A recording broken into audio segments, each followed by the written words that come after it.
Hey guys, welcome back to the channel. मैं हूं आपका दोस्त और होस्ट प्रिंस, और आज की इस वीडियो में हम देखने वाले हैं client side scripting chapter number 2 के पार्ट नंबर 2 को। लास्ट वीडियो जो मैंने ऑलरेडी अपलोड करी है, यहाँ पे मैंने बताया था आपको, आप जाके चैनल पे चेकआउट कर सकते हैं हमारी वीडियो को, जहाँ पे मैंने आपको एरे के कॉन्सेप्ट्स को पढ़ाया था।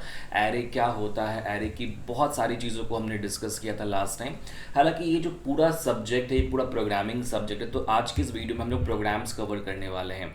And I am very happy कि आप सबको मेरे लेक्चर्स काफ़ी ज़्यादा पसंद आ रहे हैं, आप सारे लेक्चर्स को देख रहे हैं। सो अगर आप नए स्टूडेंट हैं तो प्लीज़ पूरे प्लेलिस्ट को फॉलो ज़रूर करना। प्लेलिस्ट में मैंने क्लाइंट साइड स्क्रिप्टिंग की पूरी प्लेलिस्ट बनाई हुई, जो इस डिस्क्रिप्शन में आपको लिंक भी मिल जाएगी डायरेक्ट उसकी, आप वहाँ जाके देख सकते हैं। इस सब्जेक्ट की मैं नोट्स, असाइनमेंट, क्वेश्चन बैंक अपने ऐप पे अपलोड कर रहा हूँ। डिस्क्रिप्शन में लिंक है ऐप की, उस पर जाओ, फ्री मटेरियल्स में आपको नोट्स वगैरह भी मिल जाएंगे।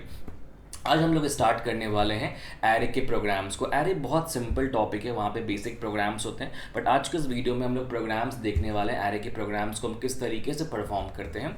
इस वीडियो को स्टार्ट करने से पहले मैं आपको छोटी सी चीज़ बताता हूँ। आप में से बहुत सारे लोग मुझे कंटिन्यू मैसेजेस करते हैं ऑल सब्जेक्ट के नोट्स के लिए। सो मैं आपको छोटी सी इन्फॉर्मेशन देना चाहता हूँ कि यूट्यूब चैनल पर हम बस इलेक्टिव सब्जेक्ट को पढ़ाते हैं। बाकी जो MSBT diploma 5th semester plus 6th semester के जितने भी सब्जेक्ट हैं, उनकी हमारी लाइव क्लासेस चलती है, जिसकी इन्फॉर्मेशन ऑलरेडी मैंने काफ़ी टाइम दी है। डिस्क्रिप्शन में लिंक मिलेगी, वहाँ जाके आप कोर्स के डिटेल्स को देख सकते हैं, और हमारी वेबसाइट पे भी कोर्स के बारे में पूरी इन्फॉर्मेशन यहाँ पे मौजूद है, जाके आप चेकआउट कर सकते हैं। कोर्स में हम आपको क्या क्या चीज़ें प्रोवाइड करते हैं, उसकी फ़ीस क्या है, फीडबैक्स वगैरह सारी चीज़ें हमने अपनी वेबसाइट पर डाली है। आप वेबसाइट पर आएंगे, स्टूडेंट फीडबैक सेक्शन में आएंगे, आपको सारी फीडबैक्स हमारे स्टूडेंट्स की मिल जाएंगी, इंक्लूडिंग आप हमारे रिजल्ट्स को भी देख सकते हैं। इस साल हमारा हाईएस्ट रिजल्ट गया 98%, राइट। यहाँ पे सारी रिजल्ट्स वगैरह हमने अपलोड करी हुई है, राइट। ओके, तो अगर आपको ये चीज़ें चेक करनी तो आप जाके चेकआउट कर सकते हैं और हमारे क्लास को ज्वाइन कर सकते हैं। वहाँ पे आपको सारी चीज़ें बहुत ही डिटेल्ड में लाइव क्लास मिलती हैं। अब हम आते हैं अपने आज के कंटेंट पे। आज हमें पढ़ना है एरे के बारे में। जैसा मैंने आपको लास्ट टाइम बताया था कि एरे एक ऐसा डेटा स्ट्रक्चर होता है जहाँ पे हम मल्टीपल वैल्यूज़ को स्टोर करके रख सकते हैं। अगर हम दूसरे लैंग्वेज की बात करें, सी लैंग्वेज की या C++ लैंग्वेज की या जावा लैंग्वेज की, वहाँ पे एरे एक सिमिलर टाइप के एलिमेंट्स को स्टोर करता था। मतलब आप वहाँ पे किसी एक ही डेटा टाइप के एलिमेंट को एक एरे में स्टोर कर रख सकते हैं। बट जावास्क्रिप्ट की बात करें, क्योंकि जावास्क्रिप्ट में हम कभी भी डेटा टाइप को मेंशन नहीं करते, तो यहाँ पे हम एक एरे के अंदर किसी भी टाइप के डेटा को रख सकते हैं, किसी भी टाइप के एलिमेंट्स को यहाँ पे हम ऐड कर सकते हैं, राइट। तो लास्ट टाइम मैंने आपको एरे को डिक्लेयर करना बताया था, एरे को हम इनिशियलाइज कैसे करते हैं। आज हम लोग प्रोग्रामिंग से देखते हैं कि सबसे पहले अगर हमें कोई एरे बनाना है, कोई भी एरे जावास्क्रिप्ट में लिखना है, तो हम उस एरे को क्रिएट कैसे करेंगे। अब यहाँ पे एरे को क्रिएट करने के 2-3 तरीके हैं, बट आई ऑलवेज सजेस्ट कि आपको कोई एक तरीका बस पता होना चाहिए। ज़रूरी नहीं कि आपको बहुत सारे तरीके पता होने चाहिए। अगर आप एक तरीकों को भी यूज़ करें तो वो भी काफ़ी है, ठीक है। तो हम सबसे पहले ये देखते हैं कि एरे को हम डिक्लेयर कैसे करते हैं। एरे को डिक्लेयर करने के लिए सिंपली आपको अपने वेरिएबल को डिक्लेयर करना, because array is nothing but a kind of variable. तो हम यहाँ पे वैड लिखेंगे और यहाँ पे अपने एरे का नाम लिखेंगे, ठीक है, is equals to new array, right. अब यहाँ पे हम एरे कंस्ट्रक्टर का मैं यूज़ कर रहा हूँ, जो कि कंप्लीटली फाइन है। यहाँ पे मैंने इसका 10 साइज दे दिया, मतलब ये जो एरे है ये 10 एलिमेंट्स को स्टोर करके रख सकता है।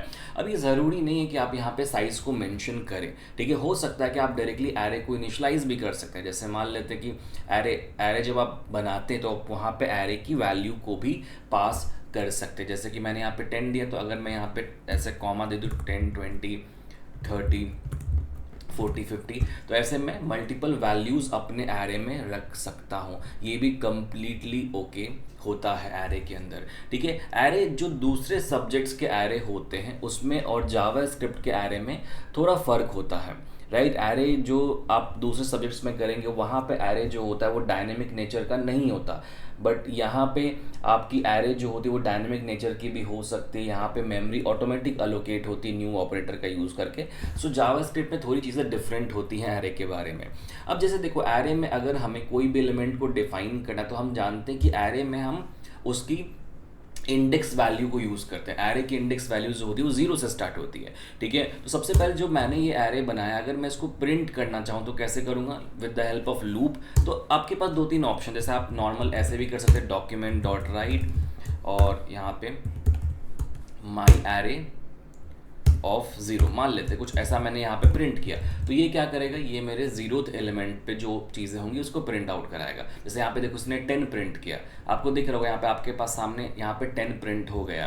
बट ये जो तरीका है, ये तरीका एफिशिएंट नहीं माना जाता। जैसे हम जानते हैं कि अगर आप कोई भी एरे बना रहे हैं तो अगर आपको सारे एलिमेंट्स को प्रिंट करना तो आप क्या करते हैं, ट्रावर्स करते हैं। जैसे कि लूप लगा के, हम लूप कैसे एरे में यूज़ करते हैं, कोई भी लूप आप लगा लो, for i is equals to 0, i less than, अब देखो लेस देन यहाँ पे माई एरे डॉट लेंथ, यहाँ पे एक मेथड होता है एरे के पास जो लेंथ को रिटर्न करेगा। तो जितने एरे में एलिमेंट्स है उतना लेंथ रिटर्न करेगा, और यहाँ पे मैंने लेस देन लिखा है बिकॉज ये 1 2 3 4 5 रिटर्न करेगा, तो i should be less than 5, ठीक है।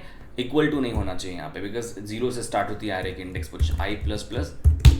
अब इसके अंदर मैं डाल दूंगा डॉक्यूमेंट डॉट राइट को, और यहाँ 0 पास नहीं करेंगे, यहाँ पास करेंगे i, बिकॉज इटरेशन चला रहे हैं तो 1 by 1 पहले 0 को करेगा, फिर 1 को, फिर 2 को, फिर 3 को, तो हम हमेशा यहाँ पे i को पास करते हैं। मैंने बहुत सारे MSBT के पेपर्स चेक किया, जो लोग प्रोग्रामिंग की प्रैक्टिस नहीं करते वो क्या करते हैं, यहाँ पे 0 लिख देते हैं, 1 लिख देते हैं। आपको ये ध्यान में होना चाहिए कि एरे की जो इंडेक्स पोजीशन है वो हम ऑलरेडी i में पास कर रहे हैं, i is equals to 0, i is equals to 1, i is equals to 2, तो आपको यहीं पे पास करना i को डायरेक्टली। जैसे इस प्रोग्राम को मैं रन कराऊंगा तो ये 10 20 30 40 50 सारी वैल्यूज़ को ये हमारे पास रिटर्न करके देगा।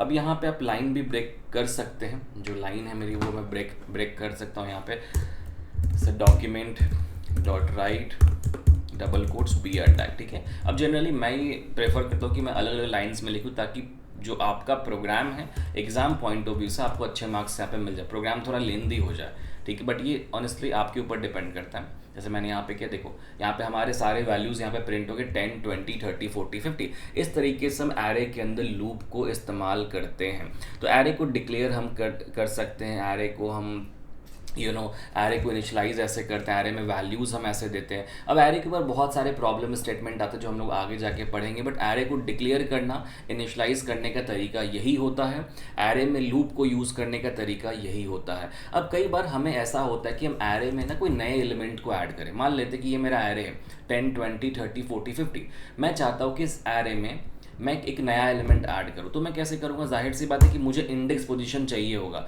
इंडेक्स पोजीशन का मतलब क्या है कि 0 1 2 3 4, मुझे 5th इंडेक्स पोजीशन पे डालना है किसी नंबर को। तो मैं बहुत सिंपल तरीके से क्या कर सकता हूँ, यहाँ पे ऐसे लिखूंगा my array of 5th 5 is equals to, मान लेते 60 मैंने यहाँ पे डाल दिया, ठीक है।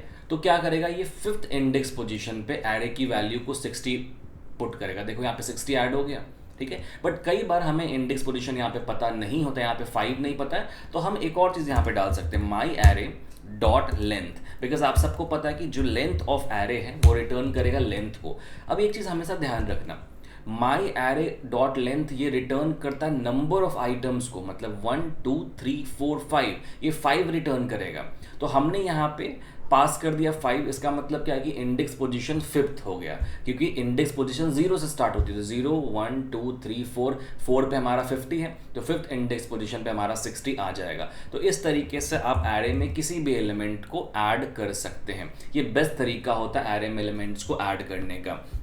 सो ये बेसिक प्रोग्राम्स आपको करने हैं। अब कई बार हमारे पास ये भी होता है कि एक और मेथड एरे में बहुत सारे मेथड्स हमारे पास हैं जो आपको जावास्क्रिप्ट में पढ़ने हैं। जो एग्ज़ाम के हिसाब से इंपॉर्टेंट मेथड्स है वही मैं आपको यहाँ पे बताता हूँ। देखो एग्ज़ाम में ना बहुत सारे मेथड्स आते हैं। अब हम हर एक मेथड को लेक्चर्स में नहीं देखते, क्योंकि क्या होता है जो असाइनमेंट्स मैं आपको देता हूँ उसके लिए भी कुछ चीज़ें आपके पास होनी चाहिए ताकि आप बुक को जाके पढ़ें।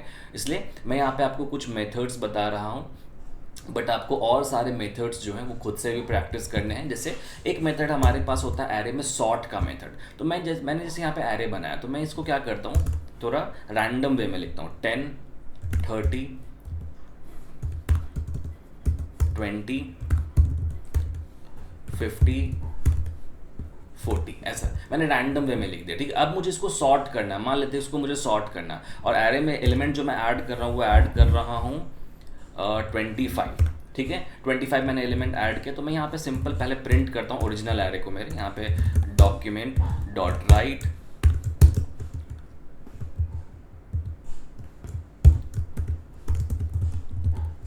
Original array. ठीक है, मैंने यहाँ पे ओरिजिनल एरे को, सपोज करो कि मैंने ओरिजिनल एरे को यहाँ पे प्रिंट कर दिया। ठीक है, अब देखो यहाँ पे क्या होगा, अगर मैंने ओरिजिनल एरे को यहाँ पे, जो भी एरे मेरा है यहाँ पे मैंने ओरिजिनल एरे को अगर प्रिंट किया है, यहाँ पे लाइन ब्रेक कर दो। ठीक है, तो सबसे पहले क्या करेगा, ये ओरिजिनल एरे को मेरे प्रिंट करेगा। देखो ओरिजिनल एरे मेरा ये है 10, 30, 20, 50, 40, 25। अब मैं क्या चाहता हूँ, मैं चाहता हूँ कि इसको मैं सॉर्ट करूँ। बहुत सिंपल मेथड है एरे को सॉर्ट करने का, एक लाइन का मेथड है, बस SORT। आपको कुछ भी नहीं करना, आपको यहाँ पे क्या लिखना है, माई एरे डॉट सॉर्ट। सिंपली आपका एरे जो है वो सॉर्ट हो जाएगा। अब मैं वापस अगर इसको प्रिंट करूँगा, मैं कॉपी पेस्ट मारता हूँ, ऊपर वाले लूप को मैंने कॉपी पेस्ट किया और मैं यहाँ पे लिखता हूँ सॉर्टेड एरे। देखो सॉर्टेड एरे मैंने लिखा है यहाँ पे। अब देखो अगर मैं अब वापस रन कराऊंगा इसको, देखो परफेक्टली इसने सॉर्ट किया 10, 20, 25, 30, 40, 50। सो बेसिकली एरे में हमारे पास बहुत सारे मेथड्स होते हैं, आपको उन मेथड्स को बस यूज़ करना आना चाहिए। जैसे हमारे पास एरे में और भी बहुत सारे मेथड, जैसे जॉइन मेथड है, कॉनकैट मेथड है, उसके बारे में मैं आपको बता देता हूँ। देखो तो हमारे पास ना दो मेथड्स और होते हैं एरे में, एक होता है जॉइन, ठीक है, मैं यहाँ पे कमेंट लिखा जॉइन, और दूसरा होता है कॉनकैट। अब ये दोनों मेथड ऐसे हैं जो बेसिकली हमारे एरे को एक स्ट्रिंग में कन्वर्ट करते हैं, कंबाइनिंग एरे एलिमेंट्स। ये एग्जाम के लिए इंपॉर्टेंट है इसलिए मैं बता रहा हूँ, एलिमेंट्स इनटू स्ट्रिंग, एग्जाम के लिए बहुत इंपॉर्टेंट है ये। सो जॉइन मेथड और एरे मेथड, कॉनकैट मेथड क्या करता है, ये दोनों मेथड्स जो हैं ये हमारे एरे के जितने भी एलिमेंट्स हैं ना उनको स्ट्रिंग में कन्वर्ट कर देंगे। बट इसमें एक फ़र्क है जॉइन में और कॉनकैट में।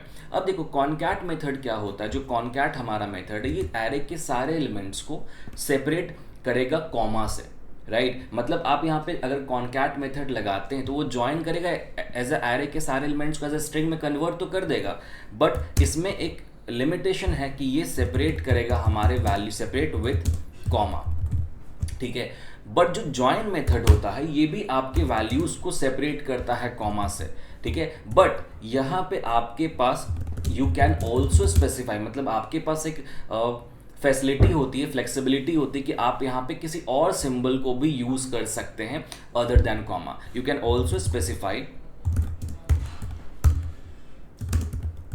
अदर सिंबल्स, तो आप यहाँ पे दूसरे सिंबल्स को भी स्पेसिफाई कर सकते हैं। सो ये होता है ज्वाइन में। अब छोटा सा एग्जांपल मैं बताता हूँ आपको। जैसे मैंने ऊपर एक एरे बनाया, ठीक है, मुझे उसको स्ट्रिंग में कन्वर्ट करना मान लेते, तो मैं क्या करूँगा, मैं सिंपली एक स्ट्रिंग वेरिएबल लूँगा, var string 1 is equals to my array dot concat, ठीक है। मैंने यहाँ पे सिंपल कॉनकैट लिखा, तो कॉनकैट में मेरे क्या होगा, देखो मैं रन कराता हूँ इस प्रोग्राम को। अच्छा सॉरी, मैंने प्रिंट नहीं कराया, ठीक है, तो इसको प्रिंट भी कराना पड़ेगा ना। तो स्ट्रिंग को प्रिंट करा दो, डॉक्यूमेंट डॉट राइट str1, ठीक है। इसको मैं प्रिंट कराता हूँ अभी। देखो ये स्ट्रिंग में कन्वर्ट हुआ यहाँ पे, और इसने 10, 30, 40 का एक स्ट्रिंग बना जो कि कॉमा से सेपरेटेड है, ठीक है। बट अगर मैं यहाँ पे जॉइन मेथड यूज करूँ तो देखो मैं क्या कर सकता हूँ, यहाँ पे var str2 is equals to my array dot join, ठीक है। तो अब ज्वाइन मेथड के अंदर मैं अपने मन से सिंबल को पास कर सकता हूँ, जो भी सिंबल मुझे चाहिए, या फिर अगर मुझे कोई सिंबल नहीं चाहिए तो मैं खाली भी छोड़ सकता हूँ। अगर मुझे स्पेस चाहिए तो मैं स्पेस दे दूँगा। अच्छा मैंने स्पेस दे दिया। देखो अब मैं इसको रन कराऊंगा, डॉक्यूमेंट डॉट राइट str2, यहाँ पे एक लाइन ब्रेक भी कर दो,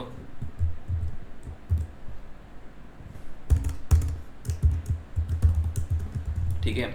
अभी मैं इसको रन कराता हूँ। देखो यहाँ पे स्पेस आ गया, 10, 30, 20 में स्पेस दिख रहा है। आप इस स्पेस के अलावा कोई और भी सिंबल यूज़ कर सकते हो। जैसे मैं चाहता हूँ कि मैं यहाँ पे ये ऑपरेटर यूज़ करूँ, तो देखो यहाँ पे इस तरीके से वैल्यू को सेपरेट करेगा। तो आप जो चाहें आप वहाँ पे ये सिंबल यूज़ कर सकते हैं। सो ये होता है जॉइन और कॉनकैट। कितनी बार एग्जाम्स में ये क्वेश्चंस आए हैं कि जॉइन कॉनकैट किस तरीके से काम करता है। अब इसके अलावा भी हमारे एरे में बहुत सारे मेथड्स हैं, जैसे कि पुश मेथड है, पॉप मेथड है, शिफ्ट मेथड है। तो ये एज अ होमवर्क मैं आप सभी को दे रहा हूँ कि इन सब मेथड्स को आपको इम्प्लीमेंट करना है। ट्रस्ट मी, बहुत सिंपल इम्प्लीमेंट करना है इन सारे मेथड्स को। अगर आपको इम्प्लीमेंटेशन में कोई भी प्रॉब्लम आती है शिफ्ट, पॉप एंड पुश में, तो आप मुझसे डाउट में पूछना। मैं डाउट सेशन भी लेने वाला हूँ, असाइनमेंट्स को डिस्कस करेंगे, उसमें पूछना। बट आई वुड सजेस्ट कि आप प्लीज़ अपने खुद से ट्राई करें पुश पॉप को। बहुत सिंपल है, उससे आपको सीखने को बहुत कुछ मिलेगा। ठीक है, तो आज के इस लेक्चर के लिए इतना ही। आई होप आपको चीज़ें समझ में आ गई होंगी, राइट। नेक्स्ट लेक्चर में हम लोग फंक्शंस को स्टार्ट करने वाले हैं क्लाइंट साइड स्क्रिप्टिंग के लिए। And please don't worry, unit test से पहले आपकी सारी सिलेबस कंप्लीट हो जाएगी, 2 यूनिट कंप्लीट हो जाएगा आपका। लास्ट टॉपिक हमारा फंक्शन और स्ट्रिंग बाकी है, जो मैं ट्राई करूँगा कि आज मैं फंक्शन आपको पढ़ा दूँ और कल के वीडियो में मैं स्ट्रिंग डाल दूंगा, राइट। बट एक चीज़ आप सब ध्यान रखना है कि प्लीज़ आप इस चैनल को सब्सक्राइब ज़रूर करें, ताकि आपको आने वाले सारे वीडियोज़ टाइम पर मिले, और अपने दोस्तों के साथ इस वीडियो को ज़रूर शेयर हो, ताकि सब बच्चों को क्लाइंट साइड स्क्रिप्टिंग बहुत ही इजी लैंग्वेज में, हिंदी लैंग्वेज में पढ़ने को मिले। और अगर आप चाहते हैं कि पूरे सेमेस्टर में अच्छा स्कोर करना, तो आप हमारे चैनल को भी सब्सक्राइब कर सकते हैं, राइट। और हमारे कोर्स को ज्वाइन कर सकते हैं, ताकि आपको सारे लेक्चर्स, लाइव लेक्चर्स सारे सब्जेक्ट के मिलते रहें। ओके, चलो, thank you so much for watching this video. Have a good day.